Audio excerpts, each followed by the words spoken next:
Hey guys, Professor Bill of Comic Book University, and episode 16, season 5, Inside Voices, Marvel's Agents of S.H.I.E.L.D. Okay, so we start off perfectly. Coulson's sitting down inside his cell, talking about, oh, you took my cot, you took my bed, you took my chair, you took everything, including my Captain Crunch. And that last one, it's pretty unforgivable. Yeah, that one hurt. That was great. Okay, so basically, S.H.I.E.L.D. is going to try her damnedest to try and break Coulson. You know, that's the thing. She needs him to listen, but once it's time for her to listen, no, la la la la la la la. Real mature. Hey, here's another suggestion. Why don't you stop wearing those stupid fake shoulder pads? We know you don't really walk around like this. So, when she took off the freaking general's uniform and she still got something where her shoulders are straight up in the air. Come on, man. Oh, for crying out loud. So, Creel. First off, Creel seems to have the power of Rogue right now, but I get it. He's not actually able to absorb people's memories, but the Gravitonium is actually alive. And I wasn't able to pick this up myself by watching the show, but I'm also really exhausted. Oh my god, it's 6:30 in the a.m. and I haven't slept yet.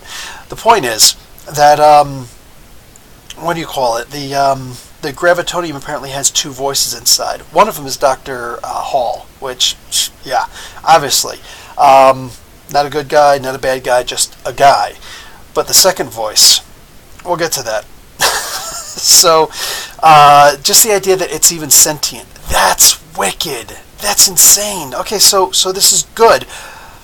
So, because, let's face it, I think most of us who are huge comic book fans, ever since that, what was it, the second episode of Agents of S.H.I.E.L.D., whatever it was, when we saw that Gravitonium, we're like, Graviton, we're going to have Graviton, that's awesome. Like, there's the guy, Dr. Hall, all that stuff, and he goes crazy. We didn't see him looking very crazy in that, but here, being actually stuck inside Gravitonium, having a second voice in there with him, oh yeah, that's got to drive a man nuts. So, he's trying to absorb the Gravitonium, and he gets that impersonation. Meanwhile, Hale's daughter, the psychopath, she's a beautiful psychopath, but she's a psychopath. She's just like, but I'm the destroyer of worlds. I'm the destroyer of worlds. Oh my god, stop with the destroyer of worlds thing. Just stop. I'm so sick and tired of hearing about that this season. So, okay, we're gonna slip back over to the S.H.I.E.L.D. division now, their secret headquarters, and the greatest betrayal that I have seen yet. Guys, we've seen that S.H.I.E.L.D. isn't as bad as Lost. If you remember the TV show Lost, every single episode, 2 or 3 people were getting hit over the back of the head with a pistol and knocked unconscious, right? It's like, dude, people are going to have concussions at this point. Thank God I'm not on that island. Like, the first time somebody would have hit me over the back of the head, first off, you need to know how hard it is to knock somebody unconscious, all right, by hitting him over the back of the head. I'm just saying, I know it looks like it's really cool on TV and whatnot, but, yeah, this is something we were taught in the military. Don't pay attention to that nonsense on TV, because, no, it doesn't work, all right? You gotta crack somebody's skull practically in order to do that. So no, just a little boom. You're gonna get somebody really mad and wanting to beat you up. I'm just saying, and that's exactly what I would have done if somebody would have cracked me over the back of the head. But we're constantly seeing that in Agents of S.H.I.E.L.D., right? Constantly seeing somebody smacking somebody around or cheating somebody or screwing somebody over or whatnot. But the biggest betrayal ever, like it actually in my heart, I'm like, oh, you savage. When Yo-Yo goes and says, okay, listen, Mac, you don't believe me that Fitz needs to come out of the prison. I'm going to take you to somebody who can. And her and Simmons are in this together. Her and Gemma are in on this together. Fitz don't know what's going on. Mac don't know what's going on. She's like, okay, here's an acidic poison, highly acidic. And here's 3 cups of water. Can't tell which one is which. And I'm going to drink 3 of these 4. What? Okay, so she goes and she takes 3, and like Mac even pulls out his pistol at the one point and is like, I'll wound you so that you'll stop. But like, it was bad enough that like Yo-Yo stepped in front of him, like, stop. You're not going over there to physically stop her. That was not cool. It's like, woman, I did not bust my butt and risk my life to get you those arms just so you could stop me with those arms.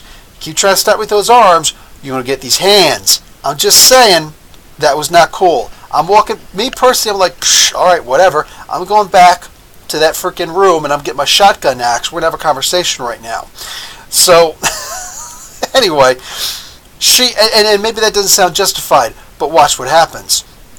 So she turns around and she starts, you'll take all three, like it's 3-card Monty, except with four cups.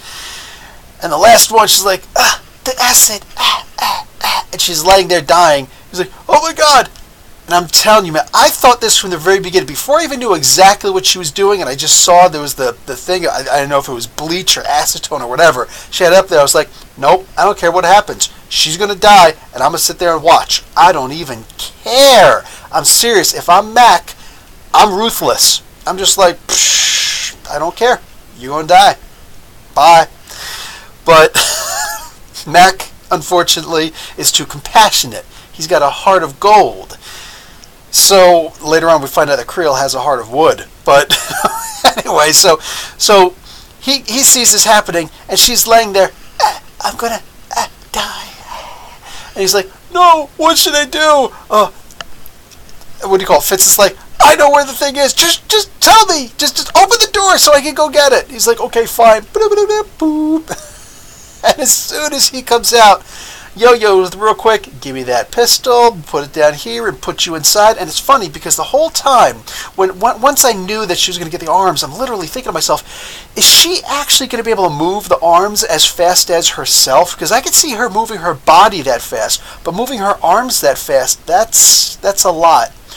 I'm not entirely sure, but I think, I know in the comic books when she lost her arms, I thought it was only from like here down, in which case it's not that big of a deal. She could push somebody or do whatever she wants.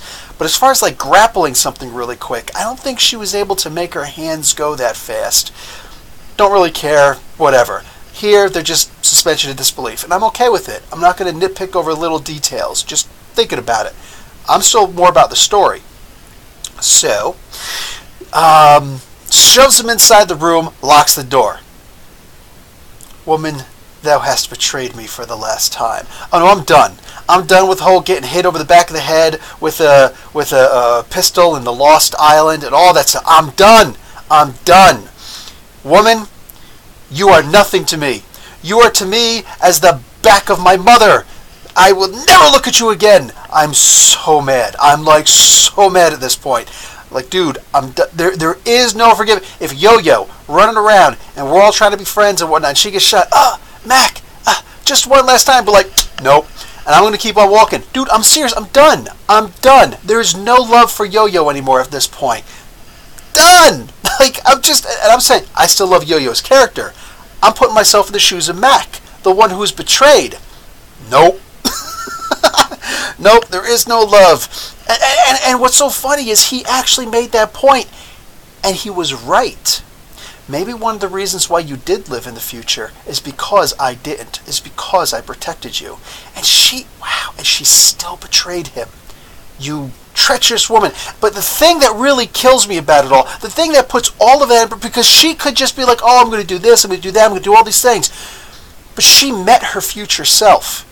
And aside from trying to figure out things on her own, the thing that's killing me about what they're doing with Yo-Yo's character here is that she asked her future self, what can we do to stop this? She only got one response, only one real response from Yo-Yo, who is crazy at this point from being put under and woken up all these different times. She only got one response. We kept trying to save Coulson. We needed to just let him die because he was going to die anyway. Robin is back. Welcome back, Robin.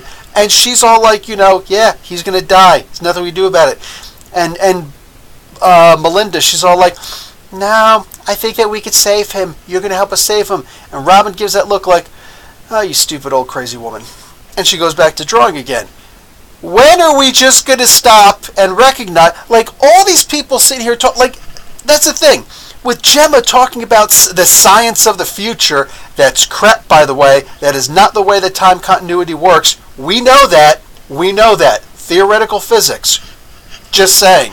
But besides that, she's standing there. Yo-Yo is standing there with Gemma, listening to her talking about, oh yeah, we're the Invincible Three because this, that, and the other thing, and all these different things, yeah, and all this stuff in the future.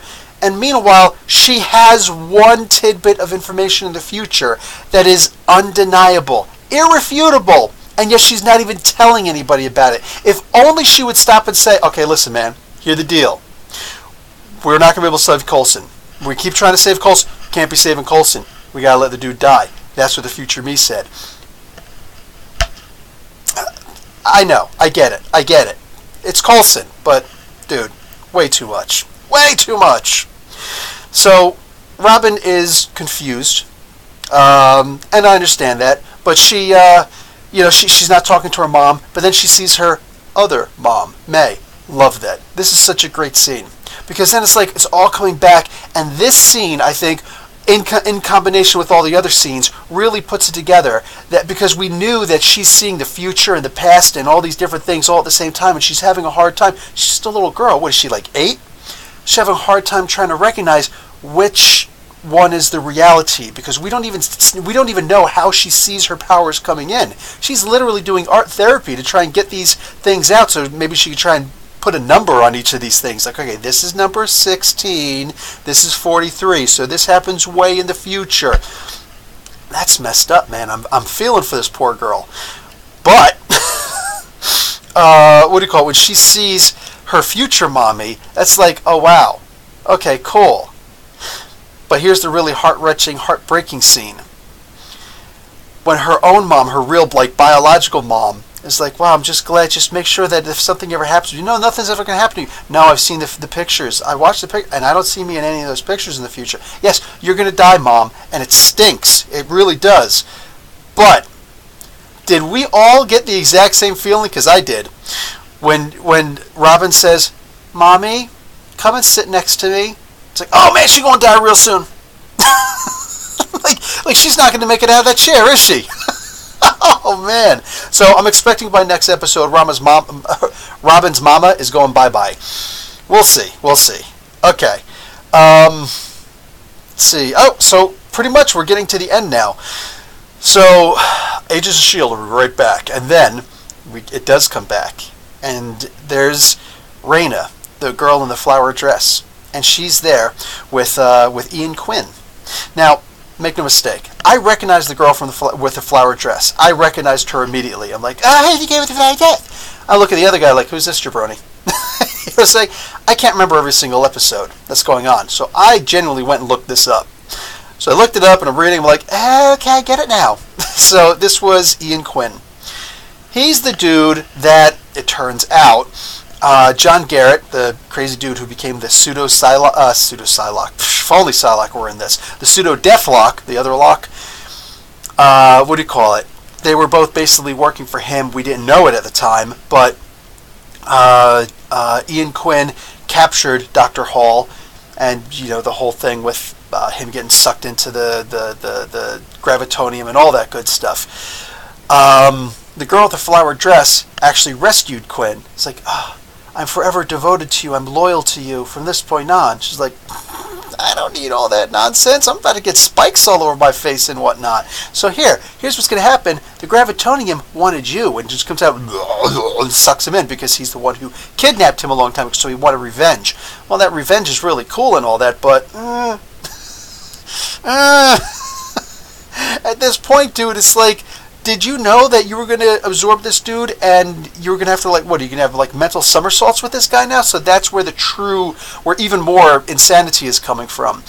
My biggest question is, how did Raina know that's what the gravitonium wanted? That's the only question that's literally on my mind right now. And I don't expect it to ever be answered because at this point, like, who cares? Who really cares? It's just a little thing gnawing at the back of my brain. But that's pretty sick. That's pretty sick. So, all of this, especially that final scene, that, like, after credits scene, I'm literally thinking to myself, dude, how much did like Jed Whedon and all these people put into that original storyline for Agents of S.H.I.E.L.D.? for them to know all this in the future? Was it literally just one of those things where it's like these guys are going back and they're reading all the fan forums and whatnot and going, okay, what are the people saying about S.H.I.E.L.D.? Oh, they're wondering where Ian Quinn went. Whoa, oh yeah, hey, where did Ian Quinn went? Because he did just kind of like run out of the base and get out of Dodge and we never saw him again. Hey, we should do something with him. Oh, I know. There we go. Like, whatever it is, whether they planned that or not, damn, this is a good show. This is a really good show. When you could tie up a loose end like that from season 1, you got me. Already had me. Anyway, fantastic show. Fantastic episode. Just that end credit scene alone would have been enough to make me go, best show on TV. Best show right here. Best show on TV. And it's got a contender with Krypton. But Krypton's still new. Let me see 5 seasons of Krypton. Then we'll talk. Alright guys, that's it for me. Professor Bill, Comic Book University. Class dismissed. Get some sleep now. Exhausted.